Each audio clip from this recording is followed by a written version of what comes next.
More Metroid Prime, more shooting stuff. More blowing stuff up too. Need to blow up more stuff. Another space pirates in here. Where there? No, they can't be shadow troopers because I could see them. Now, I do have to say though, I really do like the effect of the thermal visor, but it might. I don't know. I just like what they. Really, I missed my jump.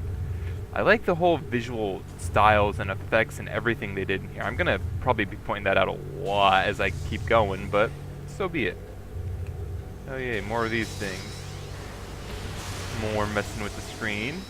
I like how they have like various effects, like if you get hit by an electrical attack, your screen will short out, like the HUD will short out, so you lose like your settings and stuff and everything else, and come on, let me drop me down the hole. There we go. There's a cannon right over there. And because it shot me, my cannon got blown off track and I lost my sense of everything. I guess I'll throw the thermal up for a second just to point out a few things, like how they changed location of HUD stuff around. Oh hey, Shadow Trooper.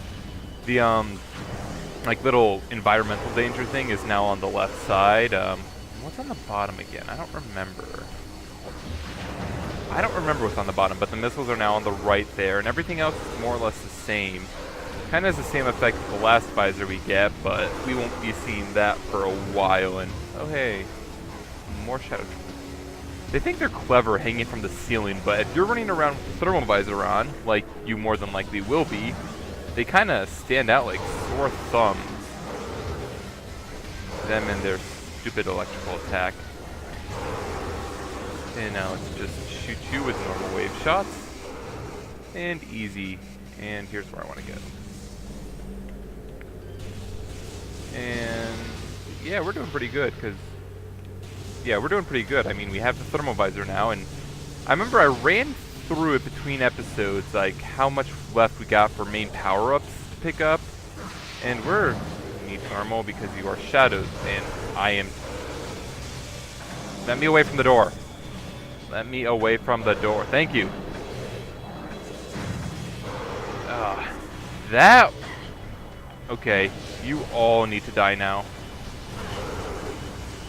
If this was on hard mode, that probably would have ended up killing me. You know what? Is the door locked? The door is not locked. Let's just get out of Dodge. I'm not dealing with that shenanigans. I am so not dealing with those shenanigans. Alright, come up here. I suppose we should save to re-health and re-ammo, so over here first. And nice. That area isn't really too bad. We don't really have... no, we have one more reason to go back. Had to think there for a second. But yeah, like for the rest of the game, like power-up wise, I pretty much have the basic route worked out. We just need to... Oh yeah, another locked door. So, up there. Cordite. Is Cordite missiles? No, Cordite is super missiles. And now we can put the thermal back on, bring out the wave beam, and there we go. You can only lock onto that in thermal visor, but if you're already locked on and you switch out of a visor which is capable of locking onto that object, you'll stay locked onto that location to where it previously was. Nothing really super important there, and I know this room. The Ice Canyon with the bomb dudes who don't really hurt. You can kind of just not take your time and plow right through them. Oh yay, big empty room with a pile of rocks in the middle. This totally doesn't seem like a boss fight. Oh hey, it's totally a boss fight. I don't really know what the entire deal with this guy is, like where he came from. So, in standard Metroid Prime fashion, I am blaming A, the Space Pirates, and B, Phazon. Pretty much everything in the Metroid Prime series can be blamed on one of those two things, if not both. Though if the Space Pirates are involved, usually Phazon is involved as well, and vice versa as the games go on, and yeah. Anyway, this is Thardus. I believe that's his name. Just want to scan him really quick. Thardus, animated sentient creature of stone charged with phazon radiation. So, he has a weak point, but we can't see it normally. We can't even really lock onto him, and so he smacks the ground and ice waves come out. So if we go into thermal visor, we can, lock on to where his weak point current. Oh, he also kind of likes to use rollout. So that's kind of a thing. Just try to avoid it really quick, and then you can kind of just go over here and try to smash him.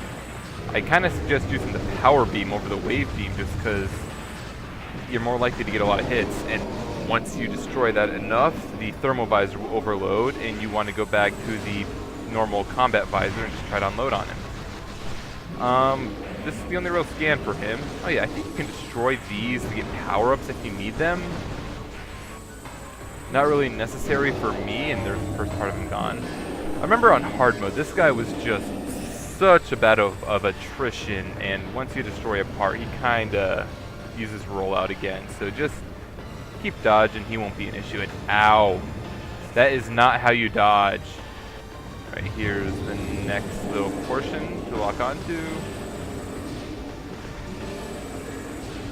And just try to, ow, those blew up in your face. So it kind of overloads the, I like that attention to detail. If like, remember in, well, first of all, it's a terrible idea to use the thermal visor. Darn it.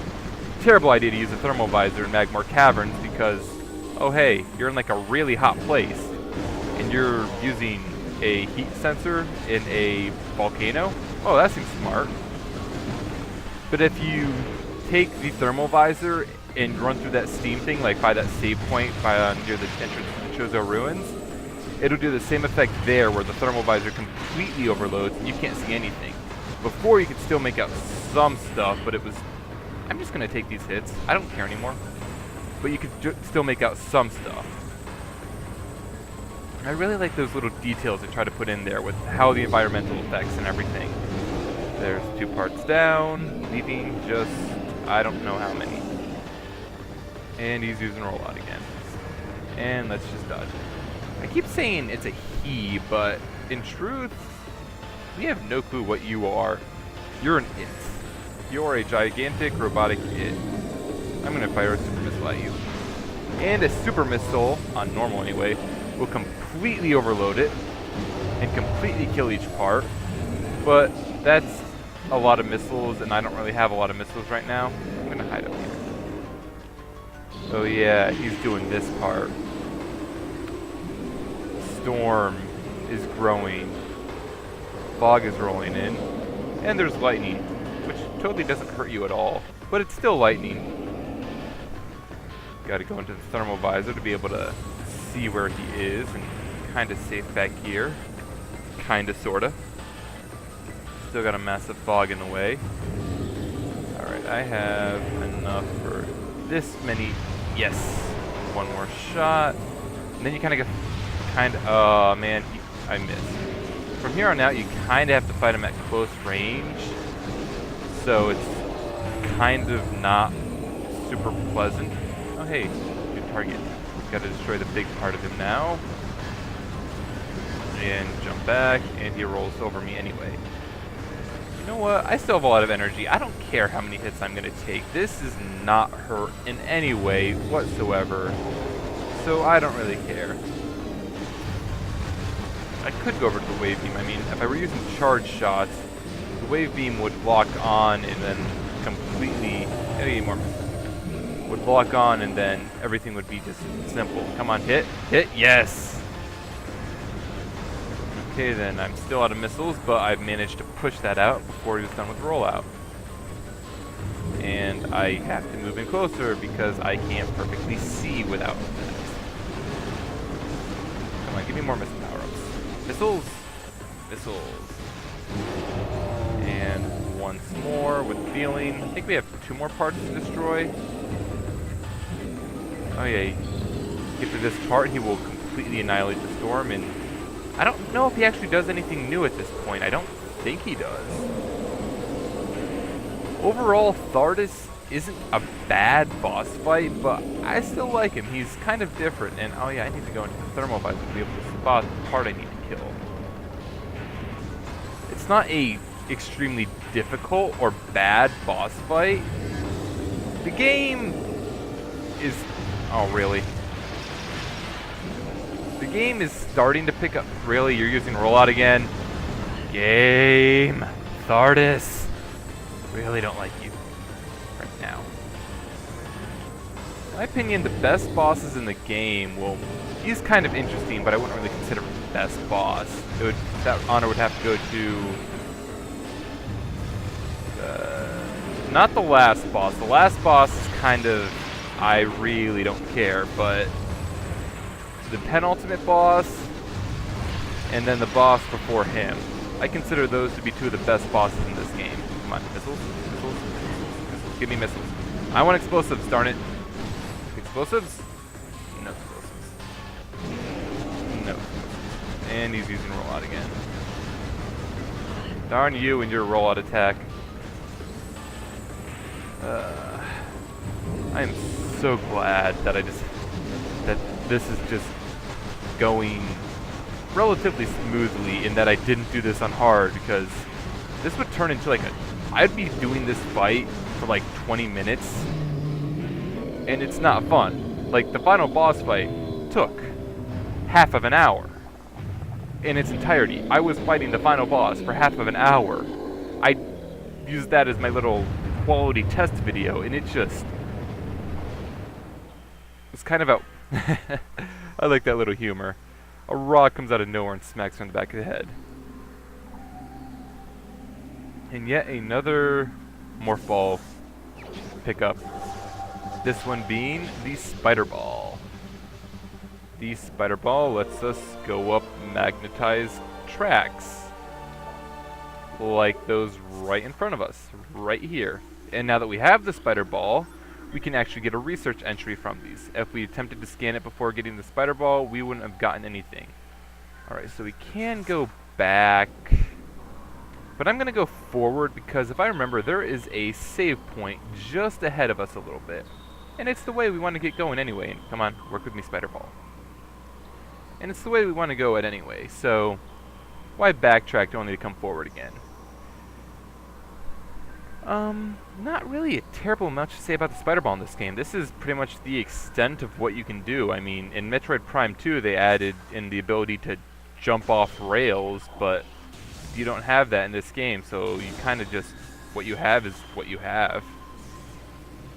Spider Ball is also not as cool as it was in the original game it came from, Metroid 2. In that one, it was a 2D game, of course, but you could attach yourself to anything. Scan that, that's Magmoor Caverns, and there's a white door behind that. We can't do anything with white doors, so I guess we're going down to the caverns. And now, where exactly do we go next? Let me think. I know where we go next. This should be no problem at all, I hope. Anyway, there's a save room right here. So I'm going to save, and I'm going to see you guys next time as we traverse our way through Magmoor Caverns. And the rest of the level is... where is it? Where is it? Over there. All the way over there. So we're kind of not terribly far away, but this is basically the far end of Magmoor Caverns. From over there to the way over here, that's where we came in from the Chozo Ruins, all the way to here. That's basically all there is of Magmoor Caverns. Nothing else. Anyway, I guess when we get back here next time, we will explore the remaining rooms of Magmoor Caverns, see what we can find, and continue on to the next area, which I think we have to go back to the Chozo Ruins. Anyway, I'll see you guys all then. Later.